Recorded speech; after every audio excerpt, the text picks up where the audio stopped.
Joao Cancelo, les hauts et les bas d'une aventure à Manchester City. Bataille intense pour Rafinha, Tottenham, Arsenal et Chelsea en pole position. La guerre pour Messinho, Chelsea et Barcelone en lutte acharnée.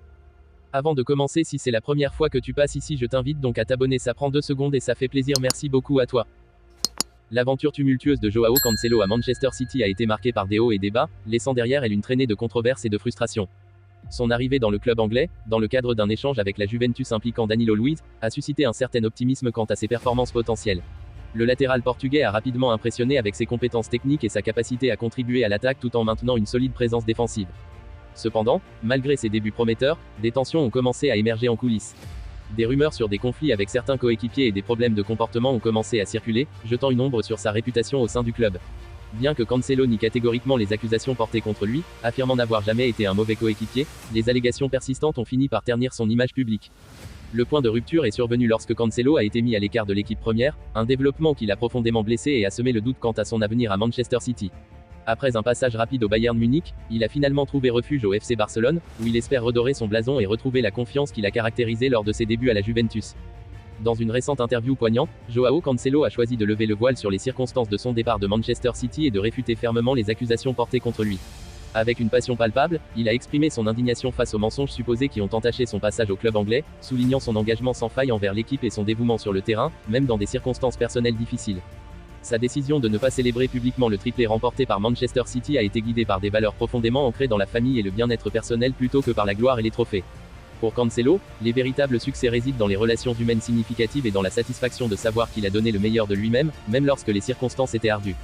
En fin de compte, l'histoire de Joao Cancelo à Manchester City est un rappel poignant des hauts et des bas inhérents à la vie d'un athlète professionnel. Malgré les défis et les revers, il reste déterminé à poursuivre son parcours avec intégrité et détermination, en quête de rédemption et de succès futurs sur le terrain et en dehors. La bataille pour sécuriser les services de Rafinha atteint des proportions épiques alors que les plus grands clubs de Londres se lancent dans une compétition féroce pour attirer l'ailier brésilien, selon les rapports émanant de la presse catalane qui scrute attentivement chaque développement de ce feuilleton de transfert hautement convoité. Le récit épique de Rafinha commence à Leeds United entre 2020 et 2022, où il a laissé une empreinte indélébile sur le football anglais. Son passage remarquable a été marqué par des performances magistrales qui ont joué un rôle crucial dans le maintien de l'équipe dans l'élite du football anglais. Son talent brut, sa créativité flamboyante et sa capacité à influencer le jeu ont captivé les fans et les observateurs du monde entier, élevant son statut au rang de superstar émergente. Mais alors que Rafinha a illuminé les terrains de Première Ligue, le géant espagnol, Barcelone, attiré par son génie, a déboursé 80 millions d'euros pour s'attacher ses services. Cependant, alors que les Catalans cherchent à rétablir leur situation financière précaire, le club est désormais ouvert à la possibilité de vendre le joueur de 27 ans lors du prochain mercato estival, ouvrant ainsi la voie à une guerre d'enchères passionnante entre les principaux prétendants. Tottenham, Arsenal et Chelsea émergent comme les principaux prétendants dans cette saga de transferts captivante. Cependant, chaque club est confronté à ses propres défis dans sa tentative d'attirer Rafinha dans ses rangs. Tottenham, bien que déterminé à faire signer le joueur, est entravé par des obstacles financiers et logistiques qui pourraient entraver ses ambitions.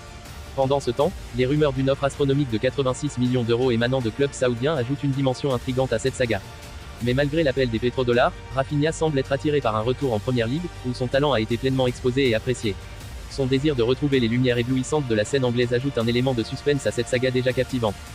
Les supporters retiennent leur souffle alors que les négociations s'intensifient et que les spéculations atteignent un niveau fébrile. L'avenir de Rafinha reste incertain, mais une chose est sûre, où qu'il atterrisse, il apportera avec lui son flair brésilien, sa technique raffinée et sa capacité à changer le cours des matchs, laissant les fans en attente fébrile de l'issue de cette saga passionnante qui continuera à captiver le monde du football. La quête de Chelsea pour sécuriser la signature du prodige brésilien, Willian Estevao, est devenue une saga palpitante qui fait vibrer les fans de football du monde entier. Les coulisses de cette bataille féroce contre le FC Barcelone offrent un spectacle captivant, où chaque mouvement stratégique et chaque rumeur alimente la tension et l'excitation. Depuis des semaines, les spéculations vont bon train, alimentées par des sources crédibles telles que 90 minutes, laissant entendre que Chelsea aurait pris une légère avance dans cette lutte pour attirer l'un des talents les plus prometteurs de sa génération. Sous la direction éclairée de Todd Boehly, le club londonien a élargi ses horizons vers le marché sud-américain, reconnaissant le potentiel extraordinaire que des jeunes joueurs tels qu'Andrés Santos et Kendry Páez peuvent apporter à l'équipe. Cependant, c'est Willian Estevao, surnommé affectueusement Messinho, pour sa similitude de style de jeu avec le légendaire Lionel Messi, qui a captivé l'imagination des recruteurs de Chelsea, devenant ainsi leur obsession ultime. Mais la lutte pour Messinho est loin d'être une promenade de santé pour Chelsea. Le FC Barcelone, avec son héritage glorieux de recrutement de talents sud-américains, est déterminé à rivaliser jusqu'au bout pour sécuriser la signature de ce joyau brésilien. Cette rivalité entre deux des plus grands clubs d'Europe crée une atmosphère électrique sur le marché des transferts, où chaque développement est scruté de près par les supporters avides de savoir quel géant du football remportera la bataille. Pendant ce temps, le club brésilien de Palmeiras, où évolue actuellement Willian Estevao, est loin d'être un spectateur passif dans cette affaire. Exigeant le paiement intégral de la clause libératoire fixée à 60 millions d'euros, Palmeiras est déterminé à tirer le meilleur parti de ce transfert potentiel, ajoutant ainsi une couche supplémentaire de complexité à cette saga déjà intense. Chelsea et Barcelone devront donc non seulement se battre l'un contre l'autre, mais également trouver un terrain d'entente avec le club vendeur pour conclure l'affaire, ce qui ne fera qu'intensifier les enjeux de cette course effrénée pour Messinho. En fin de compte, la bataille pour la signature de Willian Esteban est bien plus qu'un simple transfert de joueurs. C'est un drame sportif qui attire l'attention du monde entier, offrant un spectacle épique et hautement compétitif où chaque coup de théâtre est attendu avec impatience. Les fans de football retiennent leur souffle en attendant de voir quel club aura le privilège d'accueillir ce prodige brésilien et de le voir briller sur la scène mondiale.